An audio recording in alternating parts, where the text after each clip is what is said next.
हरिओम। जय श्री कृष्ण। कर्मकांड बाय आनंद पाठक में आप सभी का मैं हृदयपूर्वक स्वागत करता हूँ। अब एक बहुत महत्वपूर्ण प्रश्न, क्या शिवलिंग और शालिग्राम जी की प्रतिष्ठा करनी चाहिए या घर में अगर हम शालिग्राम जी शिवलिंग अगर हम लाते हैं तो क्या वह प्राण प्रतिष्ठित होने चाहिए या फिर करनी ही चाहिए? बहुत महत्वपूर्ण प्रश्न है, उसका आज मैं समाधान करूंगा।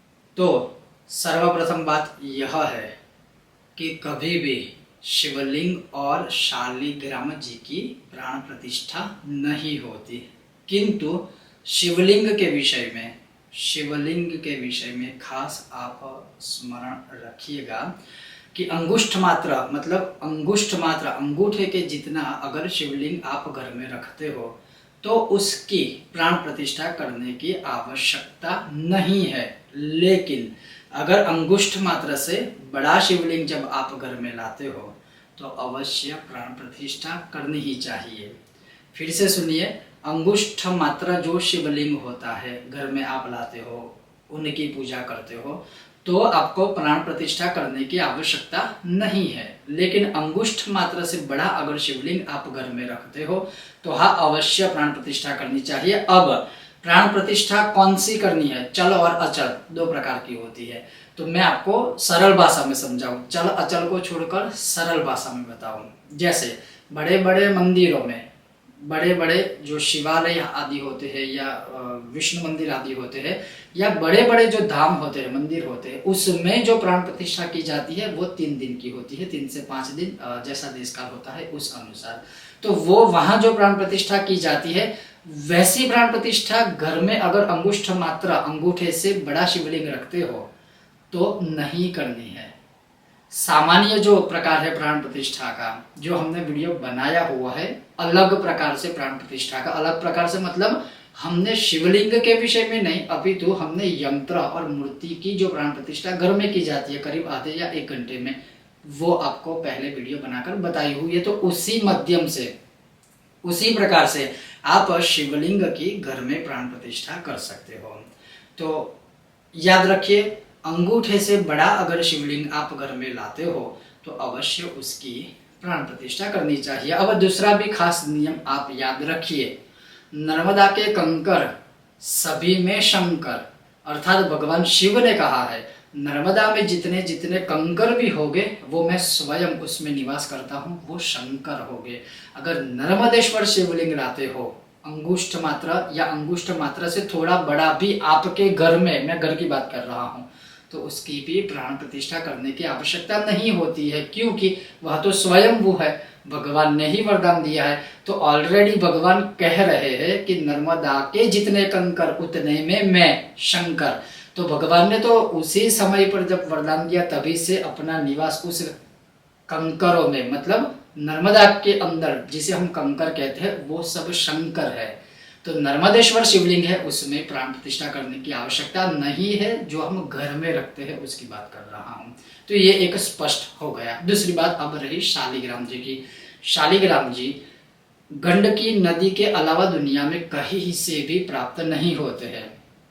ये अलग बात है कि कोई मान लीजिए किसी भी नदी में गया, वहां से एक काला पत्थर लेके आपको फिर वो दे दे कि ये शालिग्राम है और आप श्रद्धा से वह स्वीकृत करके फिर उसकी पूजा करें, वो अलग बात है, मैं उस विषय को नहीं लाऊंगा। लेकिन गंडकी नदी में जितने भी शालिग्राम जी है या गंडकी नदी में जितने भी काले पत्थर, सरल भाषा में कहता हूँ मैं, ये शब्द उचित नहीं है लेकिन समझाने के लिए कहता हूँ कि गंडकी नदी में जितने भी काले पत्थर है वह सब शालिग्राम स्वरूप है, सब शालिग्राम की शिला है और वह स्वयंभू है, वो भी वरदानात्मक है। तो वहां से लाया हुआ शालिग्राम है वो स्वयंभू है, उसकी प्राण प्रतिष्ठा करने की आवश्यकता नहीं है। जो शिवलिंग है वो आप दुनिया में कहीं से भी ला सकते हो। शिवलिंग के बहुत प्रकार है, जैसे पारद शिवलिंग है, स्फटिक शिवलिंग है, हम मिट्टी का भी बनाते हैं, अलग अलग द्रव्यों से बनाते हैं, नर्मदा जी में से लाते हैं। और दूसरी जगह मतलब मान लीजिए आप गंडकी नदी से में ही एक काली शिला लाए हो और उसको शेप देके फिर आपने शिवलिंग बना दिया, तो वो जो प्रकार से हम लाते हैं तो उसकी तो प्राण प्रतिष्ठा अवश्य करनी ही होती है। लेकिन शालिग्राम पूरे विश्व में सिर्फ एक ही जगह पर पाया जाता है स्वयंभू, वो है गंडकी नदी। तो वहां से लाए हुए शालिग्राम भगवान की कभी भी प्राण प्रतिष्ठा नहीं होती है, कभी भी नहीं, ये याद रखिएगा। शिवलिंग और शालिग्राम जी की कभी प्राण प्रतिष्ठा नहीं होती है। जो दूसरा प्रश्न है, हालांकि ये स्पष्टीकरण पहले दिया हुआ है, लेकिन बहुत सारे लोग पूछते रहते हैं, क्या घर में छोटा शिवलिंग रखकर हम पूजा कर सकते हैं? जी हाँ, क्यों नहीं कर सकते हैं? कौन कहता है? किस पुराण में लिखा है? किस ग्रंथ में लिखा है? ये भ्रामक बातें है। अवश्य आप घर में शिव जी रख सकते हो, पूजा कर सकते हो। लड़की हो, महिलाएं हो, बहनें, माता जी, सब शिवलिंग के ऊपर अभिषेक आदि भी घर में कर सकते हो। हाँ, बाहर के मंदिर में, बाहर के शिवालयों में जब जाते हो तो वो शास्त्रों के अनुसार, मतलब कोई ऐतिहासिक ऐसे होते हैं, तो वहाँ पर अनुमति नहीं होती है। कुछ कुछ जगह पर, सभी जगह पर नहीं है, कुछ कुछ जगह पर, तो वो हमें फॉलो करना है। वहाँ फिर वो हमें अपना नियम लागू नहीं करना है कि नहीं, क्यों नहीं कर सकती हूँ, नहीं करना है। उन्होंने बोला है तो नहीं करना है, लेकिन घर में अवश्य करना ही चाहिए, कर ही सकते हैं। और लिखा है, जो गांव है, कोई भी गांव है, अगर उस गांव में अगर शिव का मंदिर नहीं है तो वह श्मशान है। वह जो पूरा गांव है वह शमशान रूपी कहलाता है, और यह ग्रंथों का प्रमाण है। जिस गांव में शिवलिंग ना हो, जिस गांव में शिवालय ना हो, वह गांव गांव नहीं है, वह शिव के बिना शमशान है। उसी प्रकार से जिस घर में शिवलिंग ना हो, तो मैं आगे क्या कहूँ आप समझ जाइए। शिव तो कल्याण है, शिव के बिना शक्ति नहीं है, शक्ति के बिना शिव नहीं है, और शिव सर्वस्व है। शिव सबके पिता है, शिव आदिदेव है, शिव ही सर्वस्व है। तो समझ गए होंगे मेरे कहने का जो तात्पर्य है, अर्थ है।